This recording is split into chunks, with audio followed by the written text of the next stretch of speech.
Assalamualaikum warahmatullahi wabarakatuh.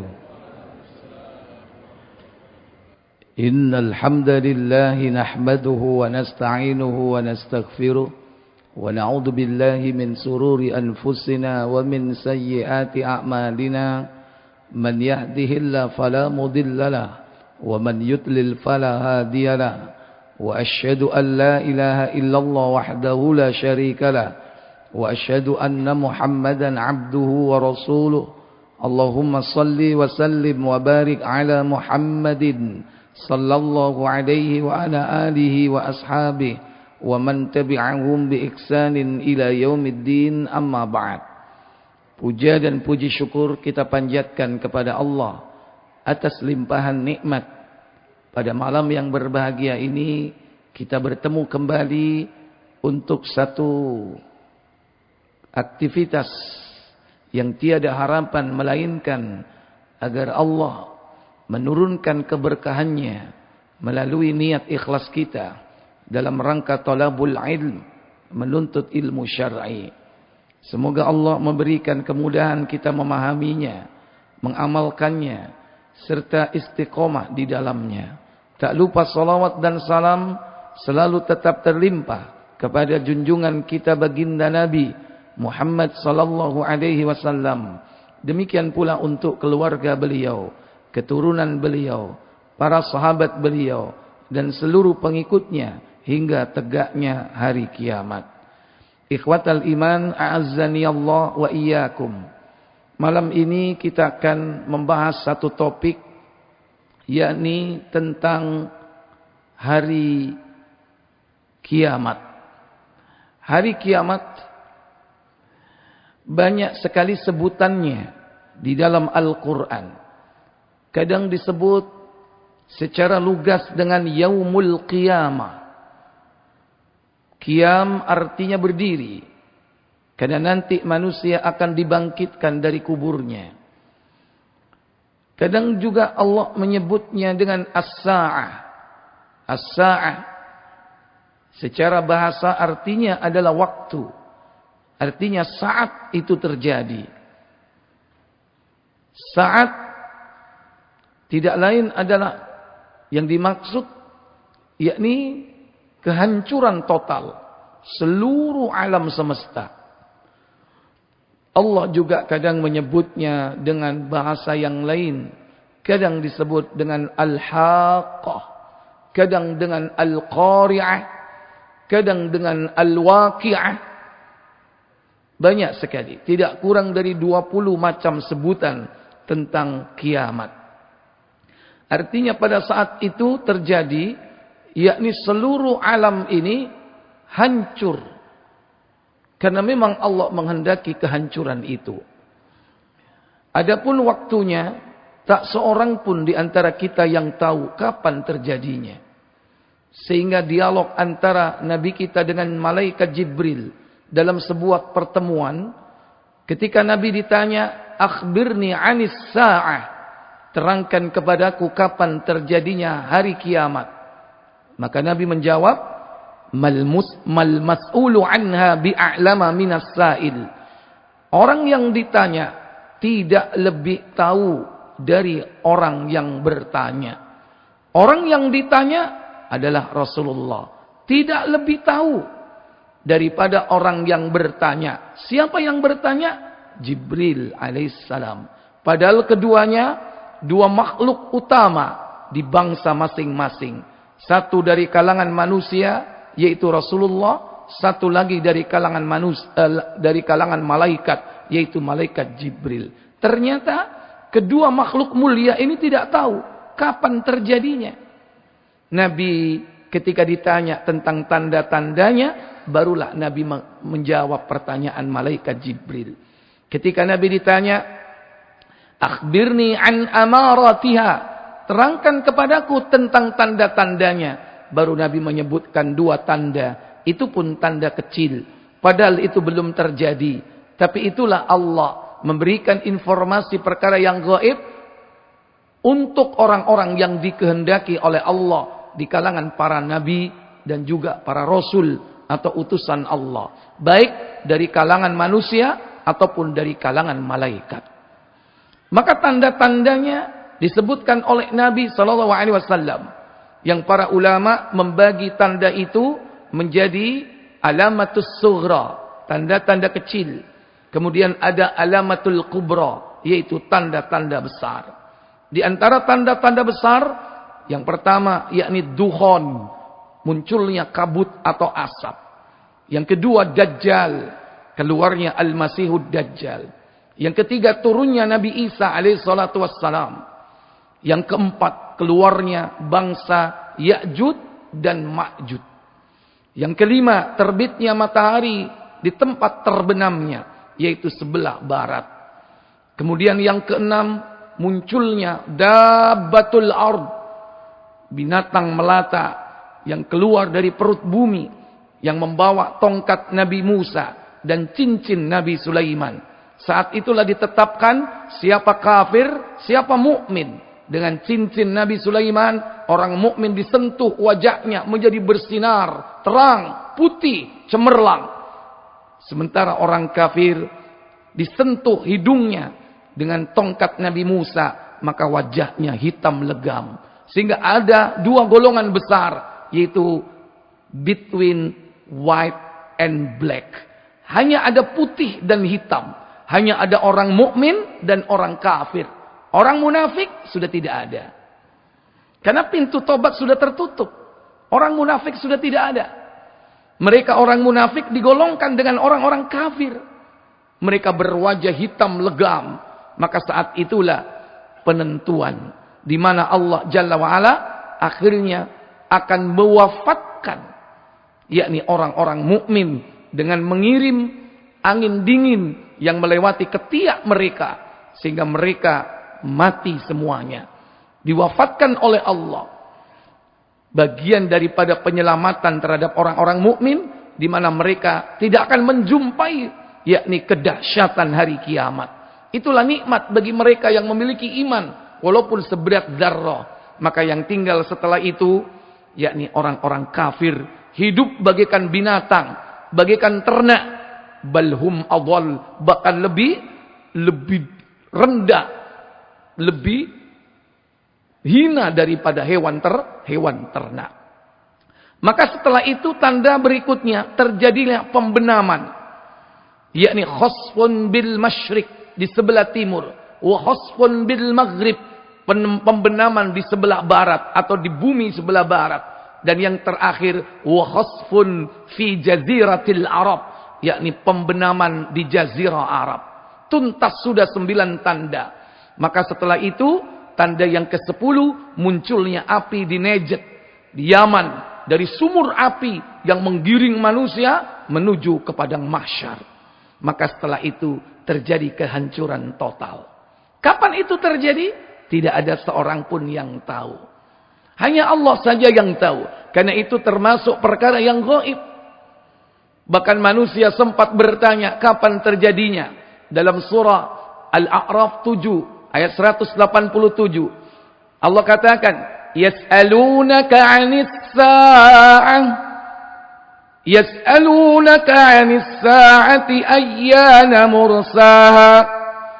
Qul innama 'ilmuha 'inda rabbi la yujalliha liwaq'atiha illa hu. Thaqulat fis samawati wal ard. La ta'tikum illa baghtan. Yas'alunaka ka'annaka khafiyyun 'anha. Qul innama 'ilmuha 'indallah. Walakinna aktsaran nasi la ya'lamun. Kata Allah, mereka bertanya kepadamu Muhammad tentang terjadinya kiamat. Maka katakan, bilakah itu terjadi? Kata mereka. Katakan, qul innama ilmuha indallah. Maka pengetahuan tentang hari itu hanya ada pada sisi Allah. La yujalliha liwaq'atiha illahu. Tidak seorang pun dapat menjelaskan kapan saat kedatangannya, selain Dia Allah. Thaqulat fis samawati wal ard. Kiamat itu tidak akan datang amat berat huru-haranya, yakni bagi mereka yang ada di langit dan di bumi. La ta'tikum illa baghta. Dia tidak akan datang melainkan dengan mak petunduk. Apa mak petunduk itu? Dia datang baghta, dengan tiba-tiba. Tidak ada seorang pun yang sadar ketika itu. Dia datang secara tiba-tiba. Kemudian mereka bertanya kepadamu seakan-akan kamu benar-benar mengetahuinya. Qul, katakanlah, innama ilmuha indallah. Sesungguhnya pengetahuan tentang hari tersebut adalah hanya pada sisi Allah. Walakin aktsarun nasi la ya'lamun. Akan tetapi sebahagian besar manusia tidak mengetahuinya. Bapak, Ibu, saudara-saudari sekalian yang dirahmati Allah Jalla wa'ala. Sekalipun tidak ada seorang pun yang tahu, Nabi hanya menunjukkan bahwa terjadinya kiamat itu di hari Jumat. Cuman itu aja. Sementara Jumat kapan? Tahun berapa? Bulan apa? Tidak ada yang tahu. Oleh karena itu setiap hari Jumat, karena informasi tersebut bahwa datangnya hari Jumat, seluruh makhluk itu di pagi hari mereka gelisah. Makhluk-makhluk gelisah, takut kalau pada hari itu terjadi. Karena memang hanya diberitahu, yakni hari Jumat. Banyak riwayat yang menyebutkan, di antaranya yakni bersumber dari sahabat Abu Hurairah radhiyallahu taala an, bahwasanya Nabi sallallahu alaihi wasallam bersabda, khairu yaumin tala'at fihi syamsu yaumul jumu'ah. Hari terbaik di mana matahari terbit pada saat itu yaitu hari Jumat. Fihi khuliqa Adam. Pada hari itu diciptakan Adam. Wa fihi udkhilal jannah. Pada hari itu pula Adam dimasukkan ke dalam surga. Wa fihi ukhrija minha. Dan pada hari itu Adam dikeluarkan dari surga. Demikian pula wala taqumus sa'a. Tidak akan terjadi hari kiamat illa fi yaumil jumu'ah, melainkan terjadi pada hari Jumat. Hanya itu informasi yang kita dapatkan bahwa hal itu terjadi hari Jumat. Tapi jangan khawatir Bapak Ibu saudara sekalian, kita orang beriman tidak akan pernah berjumpa dengan hari kiamat. Kenapa demikian? Karena orang yang menjumpai hari kiamat adalah orang yang tidak beriman. Karena mereka tidak mengenal Allah Jalla wa'ala. Kiamat itu terjadi ketika sudah tidak dikenal Allah di muka bumi ini. Tidak ada satupun orang yang mengatakan Allah, Allah. Kata Rasul sallallahu alaihi wasallam dalam sebuah hadis riwayat Tirmizi bersumber dari sahabat yakni Humaid dari Anas bahwasanya Nabi bersabda, la taqumus sa'atu. Kiamat tidak akan terjadi hatta la yuqal, hingga orang tidak pernah mengatakan fil ardi, di muka bumi ini, Allah, Allah. Kalau sekarang berapa kali antum tadi mengucapkan Allah? Halo? Kak ngitung. Ketika azan menjawab panggilan azan, ketika sholat kita memanggil Allah, maka bisa jadi kiamat itu ditunda. Ini menandakan saat terjadinya kiamat sudah tidak ada lagi orang sholat, sudah tidak ada lagi orang azan, karena manusia mukmin diwafatkan oleh Allah, sehingga tidak ada lagi orang sholat, tidak ada lagi orang tawaf. Makanya nanti Ka'bah akan dihancurkan oleh Dzus Suwaikotain, seorang lelaki yakni dari negeri Habasyah yang berkulit hitam, berbetis ramping atau kecil. Dia disebut oleh Nabi Dzu Suwaikotain, orang yang memiliki betis kecil. Dia yang menghancurkan Ka'bah. Kenapa dihancurkan? Karena sudah tidak ada lagi orang yang tawaf, sudah tidak ada lagi orang yang menghadap ke arah kiblat untuk melaksanakan sholat. Semua yang ada di saat itu hanya orang-orang kafir. Tapi ingat Bapak Ibu Saudara sekalian, ketika tanda besar kiamat matahari terbit dari sebelah barat, pada saat itu masih terjadi kehidupan. Tidak langsung kemudian hancur kehidupan total saat matahari terbit dari arah terbenamnya. Kenapa demikian? Setelah matahari terbit dari arah barat menuju ke timur sampai di atas kepala, dia akan balik lagi ke arah barat. Baru kemudian tenggelam dan besoknya lagi normal berjalan terbit dari sebelah timur. Kehidupan masih berjalan normal sampai kemudian Allah Jalla wa'ala mewafatkan orang-orang mukmin dengan angin dingin yang melewati ketiak-ketiak mereka. Maka mereka masih ada orang yang regenerasi, berekreasi. Banyak orang-orang yang melakukan aktivitas hidupnya. Oleh karena itu, orang-orang kafir nanti ketika terjadi kiamat itu dengan mendadak, dia akan menyesal. Kata Allah Jalla wa'ala dalam surah 6 Al-An'am pada ayat 31.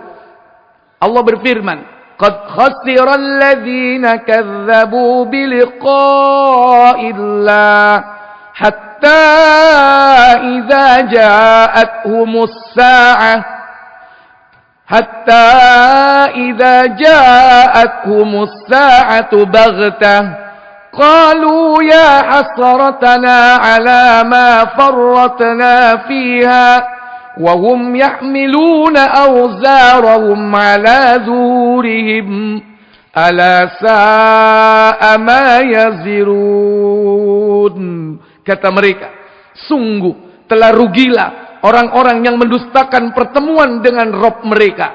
Sehingga apabila kiamat itu datang dengan tiba-tiba, mereka berkata, "Ya hasratana, alangkah besarnya penyesalan kami, ala ma farratna fiha, terhadap kelalaian kami terhadap hari kebangkitan."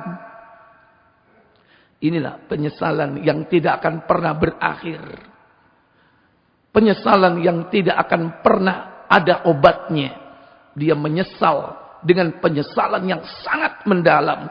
Wahum yahmiluna auzarahum, sambil mereka memikul dosa-dosa di atas punggungnya.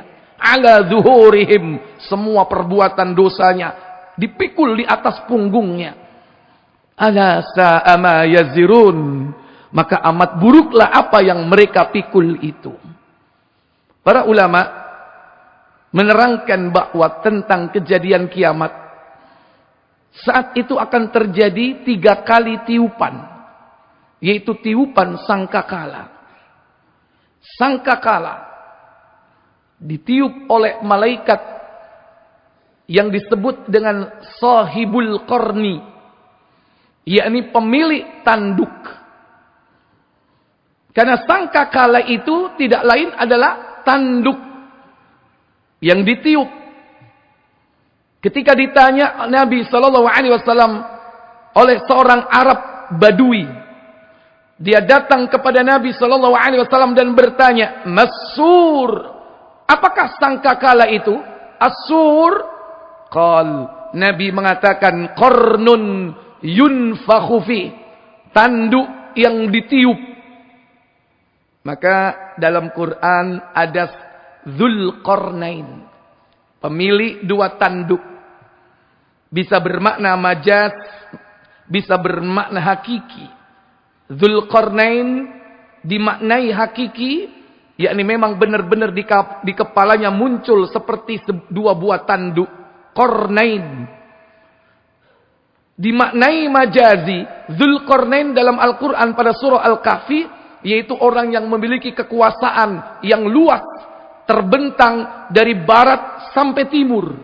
Itulah Dzulqarnain.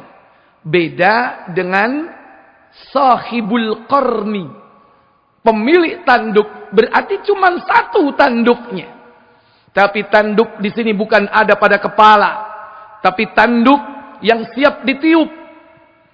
Pada saat itu Nabi SAW mengajarkan dalam sebuah hadis tentang kalimat apa yang harus diucapkan ketika Nabi SAW menyampaikan tentang siapnya malaikat Israfil untuk meniup sangkakala. Nabi SAW mengatakan, kaifa an'amu, bagaimana aku merasakan nikmat dalam hidup ini. Waqad altaqama sahibul qarni, sementara pemilik tanduk sudah siap meniup sangkakala. Wahana jabhatahu, dia tundukkan dahinya menghadap ke bawah. Kemudian wa asgha sam'ahu, ditajamkan pendengarannya. Yanduru ayyu mara ayyun fakha ayyan fukha, dia siap untuk mendengarkan perintah Allah agar meniup sangkakala tersebut. Fayanfukha, maka kemudian ditiuplah nanti sangkakala itu. Kemudian para sahabat bertanya, fa kaifa naqul, lantas apa yang harus kami ucapkan wahai Rasul sallallahu alaihi wasallam? Maka Nabi mengajarkan kalimat ketika mendengar kengerian tersebut, ucapkanlah qulu hasbunallahu wa ni'mal wakil, tawakkalna 'ala Allahi rabbina. Inilah orang beriman ketika mendengarkan sesuatu yang sangat menakutkan, yaitu tiupan sangkakala yang sewaktu-waktu ditiup oleh malaikat sahibul qarni, yang siap dia meniup setelah mendapatkan perintah Allah Jalla wa'ala. Maka ucapkan kalimat tersebut, hasbunallah wa ni'mal wakil, tawakkalna 'ala Allahi rabbina. Sudah hafal atau belum, Pak? Hasbunallahu, ayo bersama. Wa ni'mal wakilu, tawakkalna 'ala Allahi rabbina. Tawakkalna 'ala Allahi rabbina. Iya. Hasbunallahu. Ayo. Wa ni'mal wakilu. Tawakkalna 'ala Allahi rabbina. Cukup bagi kami Allah saja sebagai sebaik-baik wakil atau pelindung, dan kami berserah diri hanya kepada Allah Rabb kami. Inilah yang diucapkan oleh para sahabat setelah diajarkan oleh Nabi SAW saat beliau menerangkan tentang kengerian hari kiamat. Maka tiupan pertama dilakukan oleh sahibul qarni, atau sebagian menyebutnya dengan malaikat Israfil. Itulah tiupan kekagetan. Itulah al-faza', yakni kegemparan huru-hara hari kiamat yang digambarkan oleh Allah Jalla wa'ala, yaitu di dalam surah Al-Hajj, surah 22, pada ayat pertama dan ayat kedua. Kata Allah, ya ayyuhan nasu taqu rabbakum, inna zalzalatas sa'ati syai'un 'azim. Hai manusia, bertakwalah kalian kepada Allah. Inna zalzalatas sa'a, sesungguhnya kegoncangan hari kiamat, syai'un 'azim, merupakan perkara yang sangat dahsyat. Bagaimana gambaran ketika itu? Digambarkan pada ayat yang kedua. Yauma tarawna tadhalu kullu murdi'atin amma arda'at wa tadau kullu dhati hamlin hamlaha wa taran nasa sukara wa ma hum bisukara walakinna 'adzaballahi syadid. Pada hari itu, ketika kamu melihat kegoncangan tersebut, pada hari itu kullu murdi'atin amma arda'at, orang-orang wanita yang menyusui anak atau bayinya lalai dari apa yang disusuinya. Tidak ada kasih sayang seorang ibu yang tercurah pada saat seorang anak berinteraksi dengan ibunya, melainkan pada saat menyusui. Tapi justru pada saat itu ibu itu melemparkan anaknya karena kedahsyatan hari kiamat. Sudah tidak ada lagi yang namanya kasih sayang. Kenapa? Terputus dengan kedahsyatan dan kengerian hari kiamat. Wa tad'u kullu dzatin hamlin hamlaha. Bayi-bayi yang ada di dalam kandungan seketika itu langsung gugur. Bahkan dalam tafsir Ibnu Katsir tentang ayat ini, mereka anak-anak bayi ini yang sudah terlahir sebelumnya, spontan rambutnya menjadi memutih atau beruban. Wa taron nasa sukara, kalian akan melihat kelak, yaitu mereka seperti orang mabuk.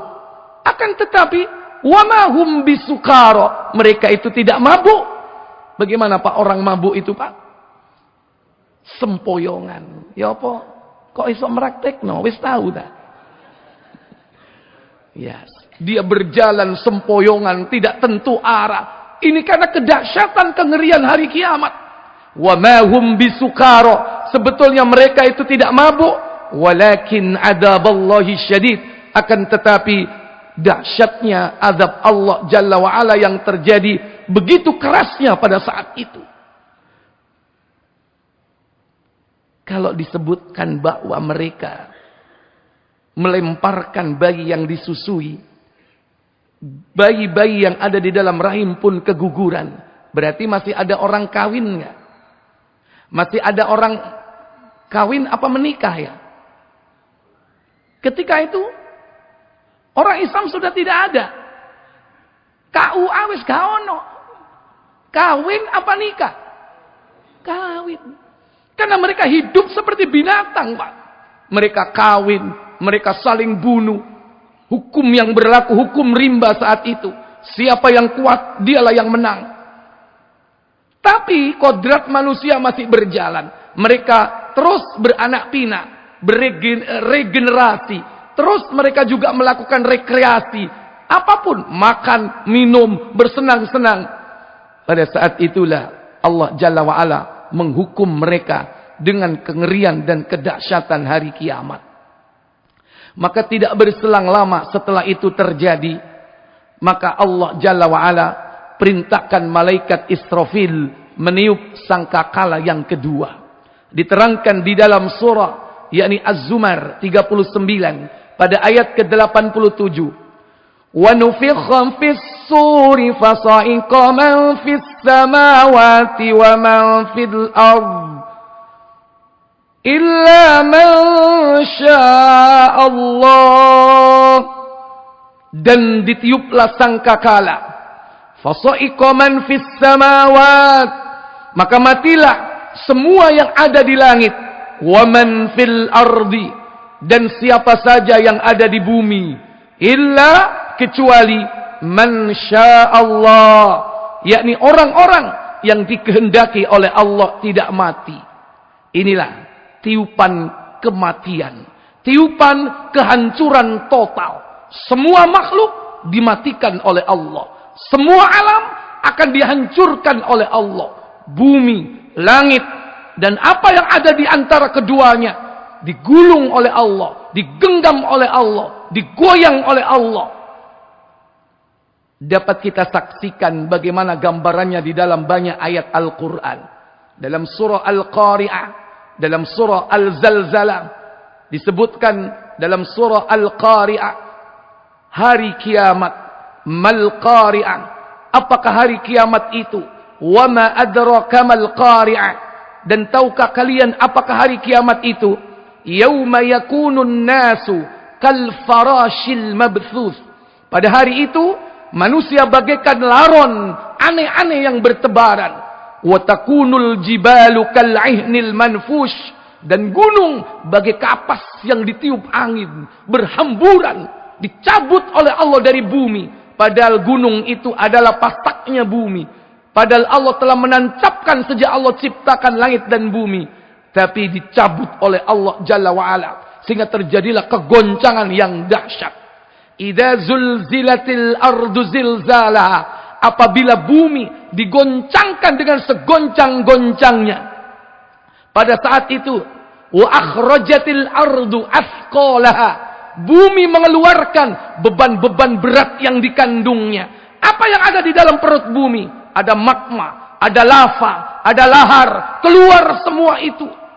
Kemudian pada saat itu, Manusia bertanya tentang keadaan bumi.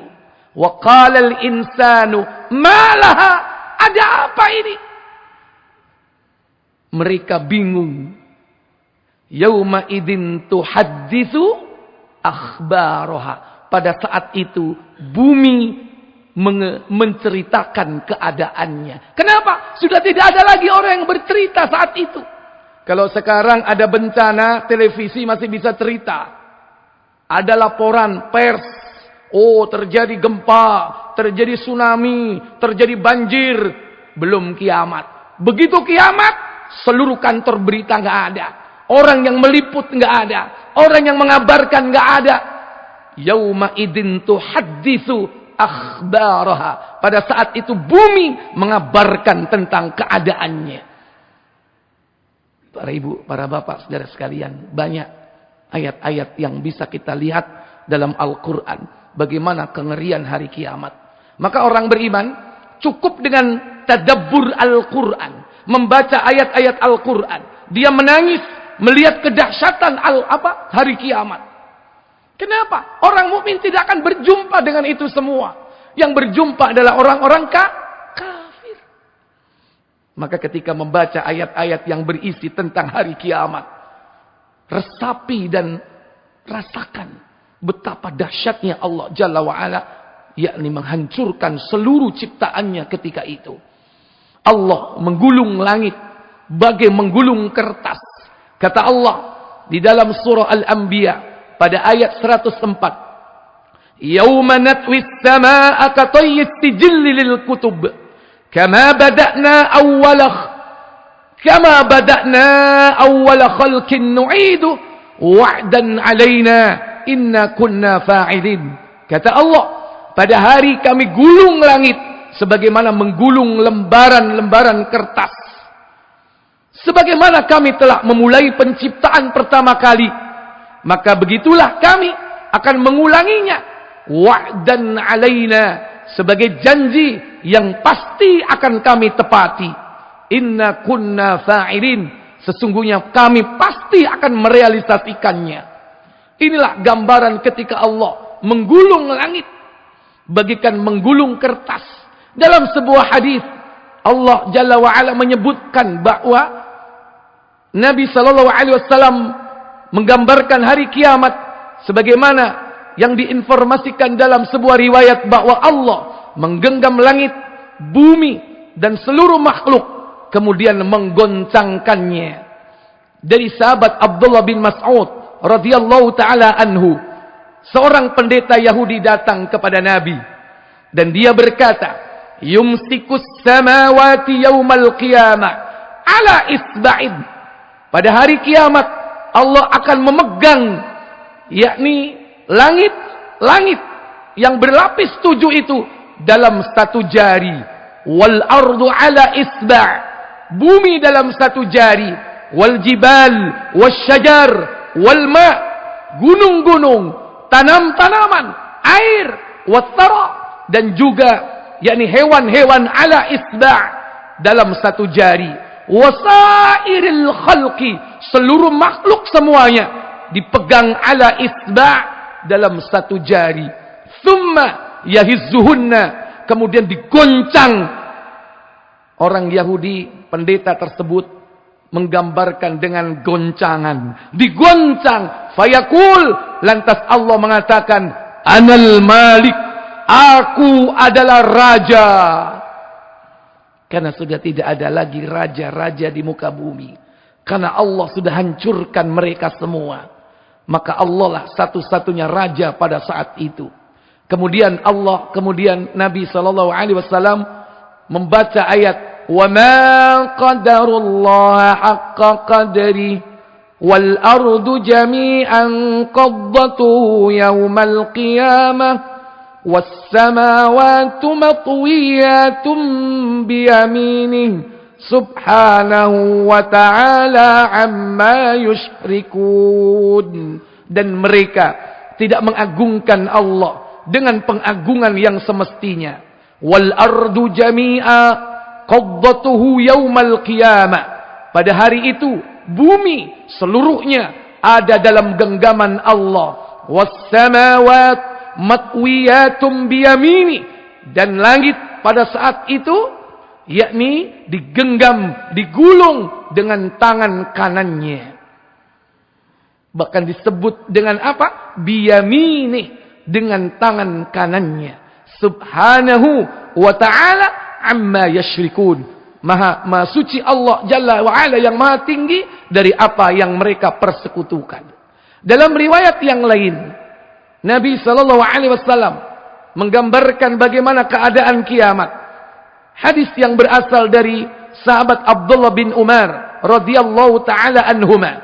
Nabi bersabda, "Yatwiyallahu azza wa jalla as-samawat wa yaumal qiyamah." Pada hari kiamat kelak, Allah menggulung langit, kemudian dipegangnya. Tsumma ya'khuduhunna biyadihil yumna, dipegangnya dengan tangan kanannya. Tsumma yaqul, kemudian Allah berfirman, "Anal malik, aku adalah raja. Ainal jabbarun, mana orang yang sewenang-wenang itu.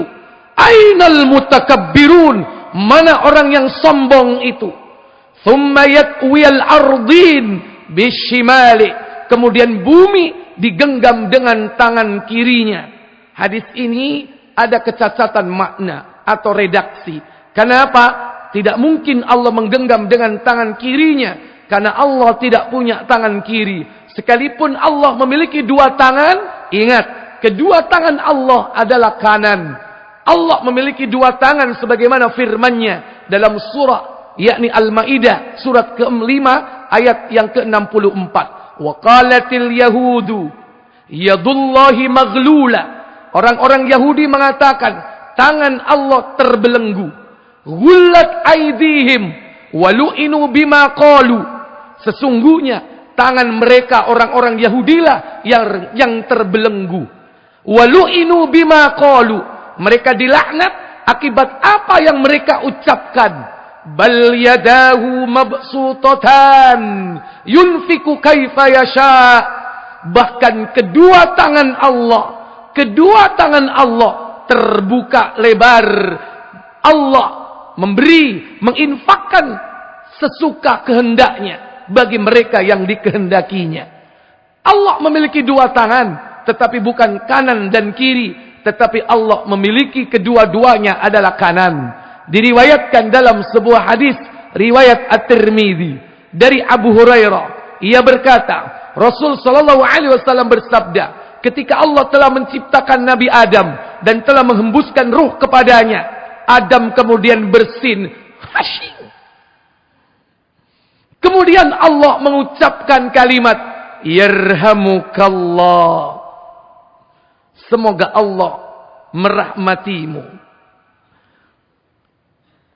Setelah kemudian Adam mengucapkan alhamdulillah, dijawab oleh siapa tadi? Allah. Jadi Allah ajarkan kepada Adam itu cara bersin. Setelah bersin, Adam memuji Allah, alhamdulillah. Kemudian Allah Jalla wa'ala berfirman kepadanya, yarhamukallah, semoga Allah merahmatimu. Setelah itu Adam diperintah pergi. Pergilah kau Adam, yakni kepada para malaikat yang sedang duduk-duduk. Katakan kepada mereka, assalamu alaikum, salam sejahtera bagi kalian. Maka para malaikat itu kemudian menjawab, wa alaikassalam warahmatullah, salam sejahtera pula dan rahmat Allah bagimu. Kemudian setelah itu Adam kembali kepada Rabb-Nya. Dan kemudian Allah berfirman, sesungguhnya itu adalah ucapan salam penghormatan. Dan juga ucapan salam penghormatan anak keturunanmu kelak. Kemudian Allah berfirman kepada Adam, pilihlah olehmu, manakah di antara kedua tangan yang engkau kehendaki. Adam kemudian menjawab, aku memilih tangan kanan Rabbku. Sedangkan wakilta yaminu, sementara kedua tangan Allah itu adalah al-yamin, yaitu semuanya adalah kanan. Tidak ada tangan kiri. Beda dengan tangan antum. Tangan antum ada kanan, ada kiri. Karena ada urusan ke belakang. Makanya ada yang kiri. Ada kepada hal-hal yang buruk. Sementara tidak dinisbatkan keburukan itu kepada Allah. Maka keburukan itu dinisbatkan hanya kepada makhluk. Di antaranya kita manusia. Maka pada saat itu Allah Jalla wa'ala kemudian mengajarkan yakni Adam beberapa yakni perkara tentang pemberian kepada anak keturunannya. Singkatnya dalam hadis ini, saat Allah mengusap tulang sulbi Adam, keluarlah seluruh anak keturunannya. Ada yang putih, ada yang hitam. Yang putih penghuni neraka, penghuni surga. Yang hitam penghuni neraka. Di antara yang putih ini ada yang bersinar. Yang paling cemerlang sinarnya. Kemudian ditanya, siapakah ini? Dia adalah keturunanmu, hai Adam. Siapakah namanya? Dia adalah Dawud alaihi salam. Berapakah umurnya? Umurnya adalah cuman 60. Kemudian Adam memberikan usia, yakni tambahan, yakni kepada siapa? Kepada Dawud.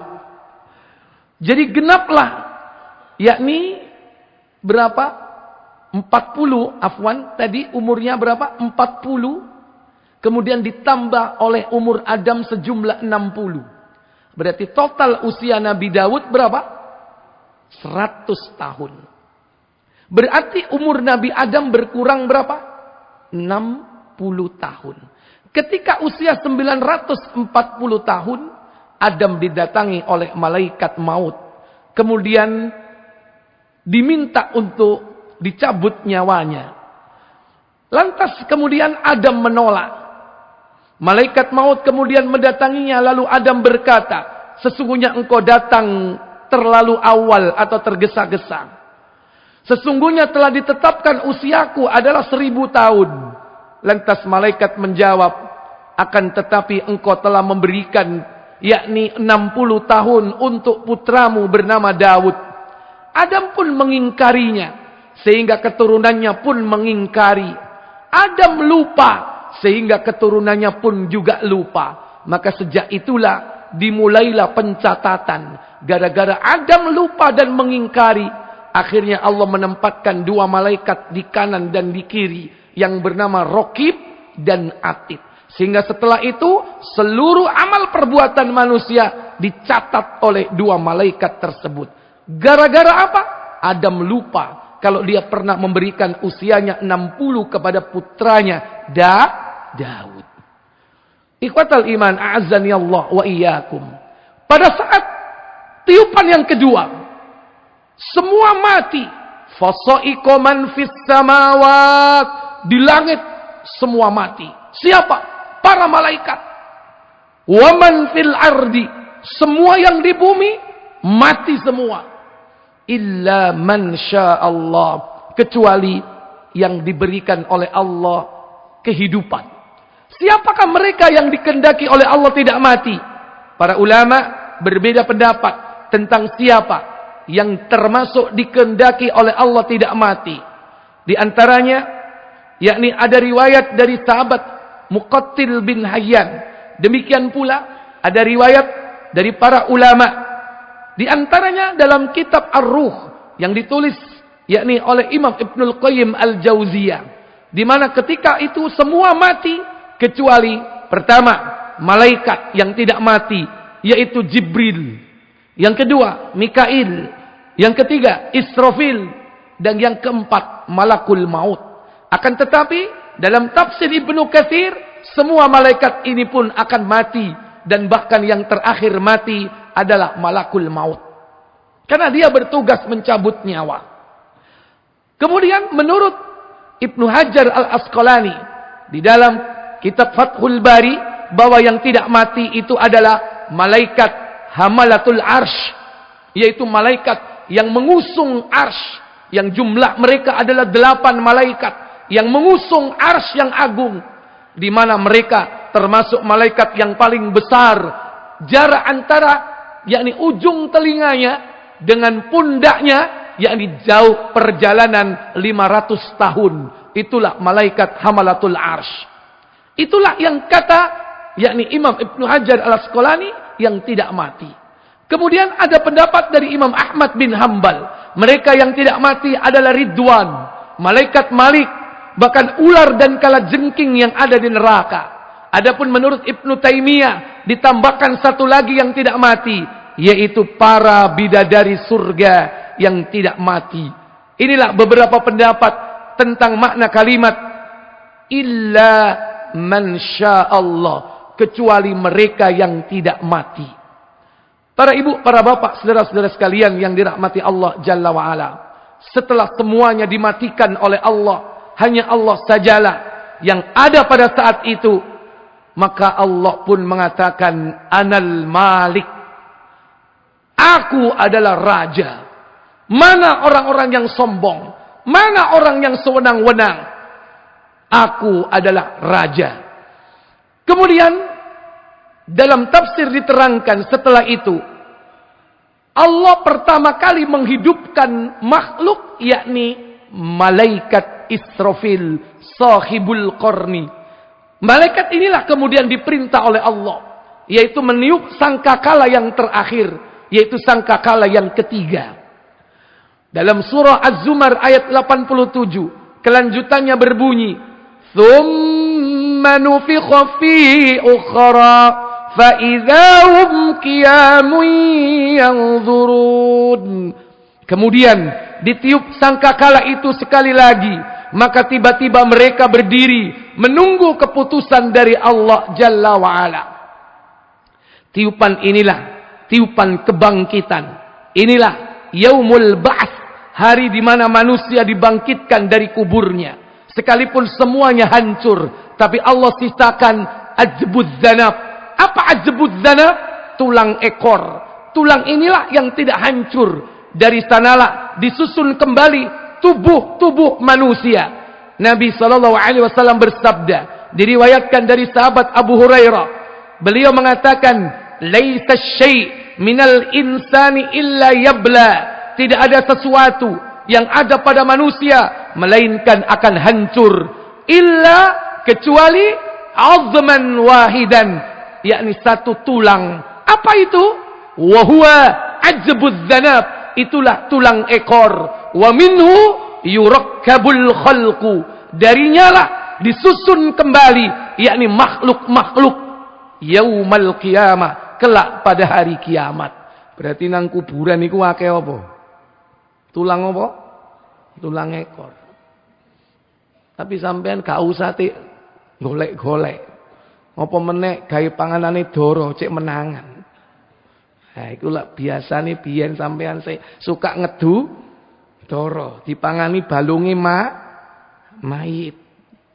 Ikhwatal iman azani Allah wa iyyakum. Jangan sekali-kali melakukan kebiasaan-kebiasaan buruk yang termasuk di antara perbuatan fasik. Sekalipun kita sudah tahu bahwa Allah sisakan tulang ekor manusia di dalam kubur itu. Dari sanalah Allah menyusun kembali tubuh manusia. Allah akan bangkitkan seluruh manusia sejak awal sampai akhir. Allah Jalla Jalaluh akan membangkitkan manusia pertama dari kuburnya, yaitu Rasulullah SAW. Dan berikutnya nanti manusia akan dibangkitkan, dikumpulkan di tempat yang satu. Itulah padang mahsyar. Kata Allah Jalla wa'ala di dalam surah Al-Kahfi, yaitu pada ayat yang ke-47-48, Allah katakan, "Wa yawma nusayyirul jibala wa taral arda barizah wa hasyarnahum falam nughadir minhum ahada." Dan ingatlah akan hari ketika itu kami perjalankan gunung-gunung, dan kamu akan dapat melihat bumi itu datar, dan kami kumpulkan seluruh manusia, dan tidak kami tinggalkan seorang pun dari mereka. Semuanya, mulai dari makhluk, manusia, jin, malaikat, semua akan dikumpulkan di tempat yang sama. Manusia, mulai dari manusia pertama sampai manusia terakhir, semua dikumpulkan di tempat yang sama. Apa yang dilakukan? Wa uridu ala rabbika saffan laqad ji'tumuna kama khalaqnakum awwala marrah bal za'amtum an lan naj'ala lakum mau'ida. Dan mereka akan dibawa di hadapan Rabb-Mu dengan bersaf-saf, berbaris sesuai dengan siapa pengikutnya, siapa nabinya, siapa rasul utusannya. Maka kita akan berada di belakang Rasul sallallahu alaihi wasallam. Pengikut Nabi Ibrahim di belakangnya, Nabi Allah Ibrahim. Di belakang Nabi Musa, mereka adalah Bani Israel. Tapi mereka bersop-sop pula dalam kesyirikan dan kekufuran.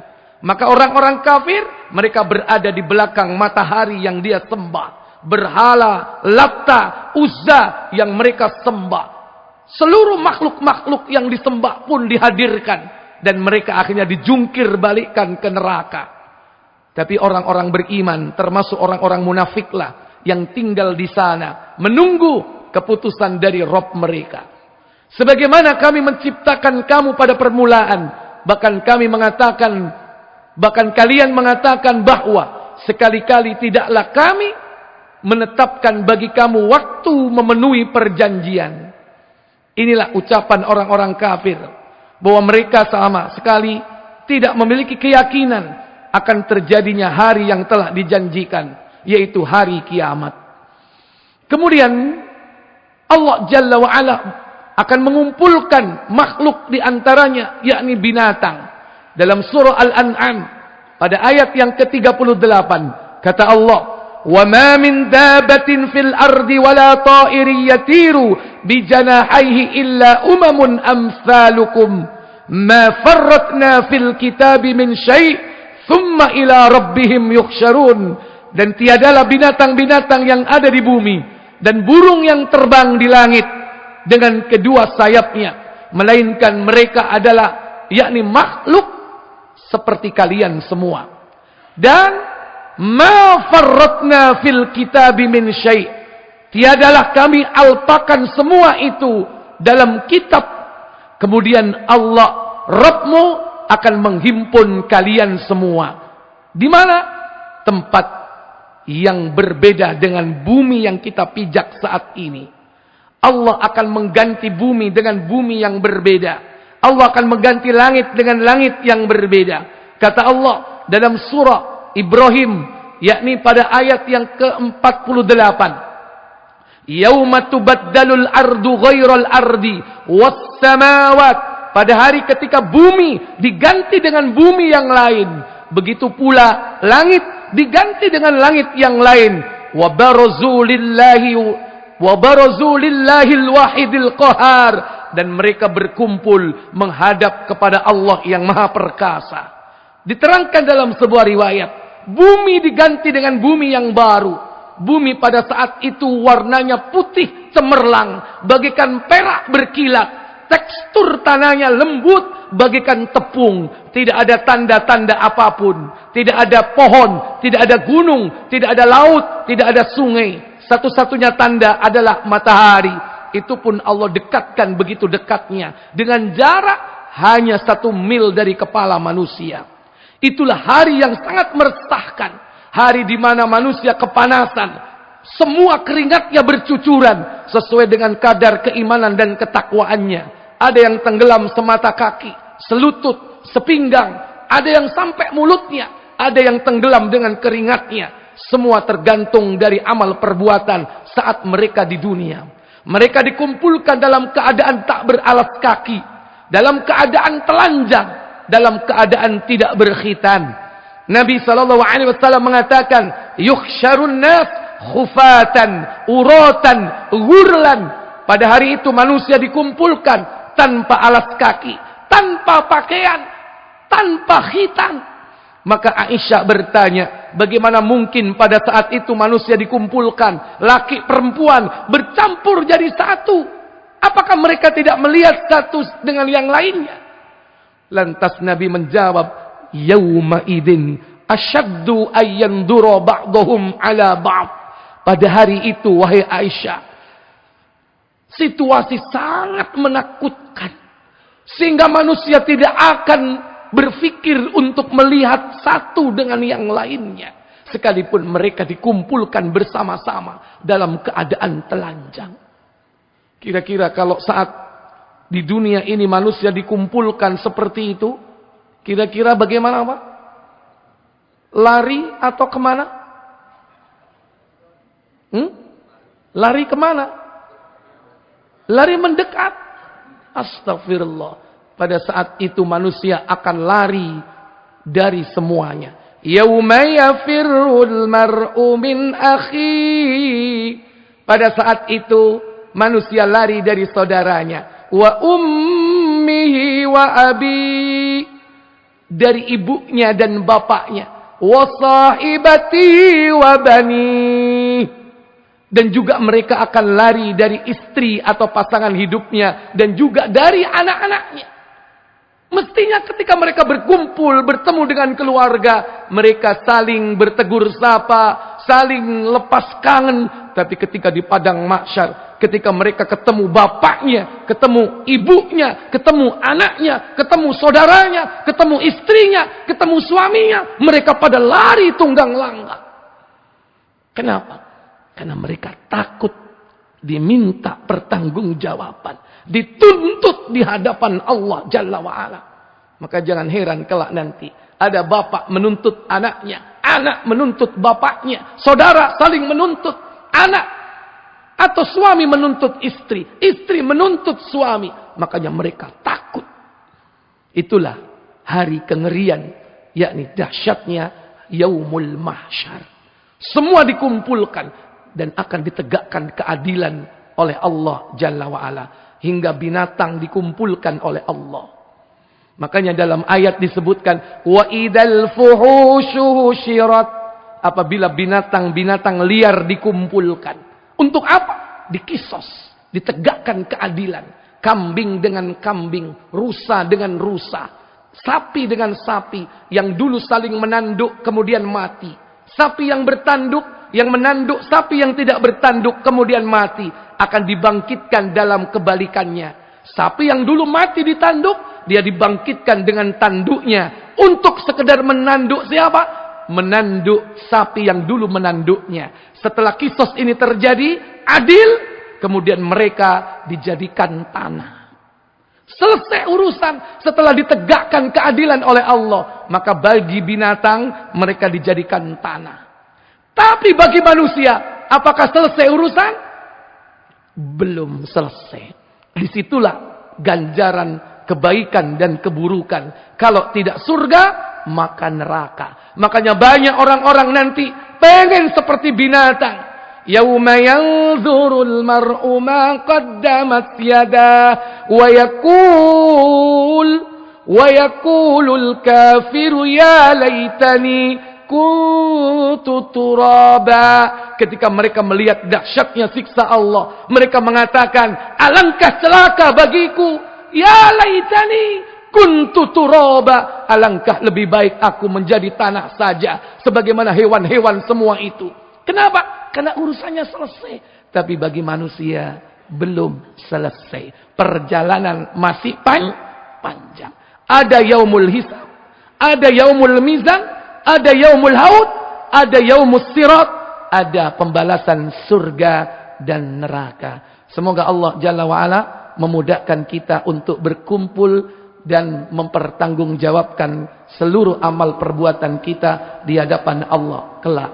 Semoga Allah mengampuni dosa-dosa kita dan memasukkan kita ke dalam surganya. Wa akhiru da'wana walhamdulillahi rabbil alamin. Subhanakallahumma wa bihamdik asyhadu an la ilaha illa anta astaghfiruka wa atubu ilaik. Wassalamu alaikum warahmatullahi wabarakatuh.